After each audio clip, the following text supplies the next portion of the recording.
Samantala, mga bagong itinalagang kalihim ng Presidential Communications Office at Department of Energy, pinangalanan na. May report si Kenneth Pasyente.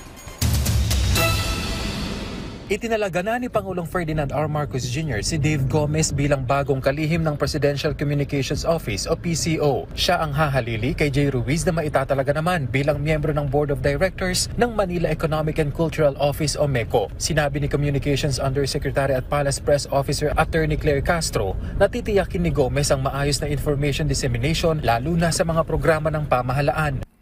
Secretary Gomez brings decades of experience in journalism, government and corporate communications, having served as a senior reporter, Director General of the Philippine Information Agency and Communications Director at PMFTC Incorporated. Secretary Dave will ensure clear and truthful government messaging for every Filipino.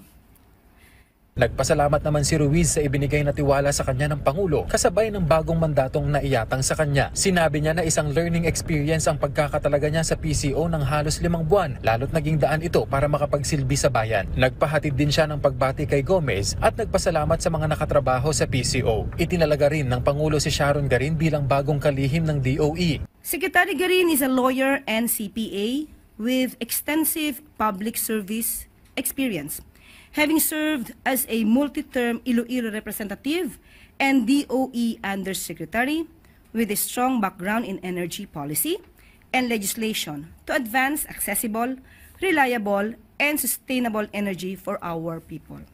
Si Garin ay Undersecretary ng DOE at itinalaga bilang OIC nang ilipat si nooy DOE Secretary Rafael Lotilla sa DENR. Kenneth Pasyente, para sa Pambansang TV, sa Bagong Pilipinas.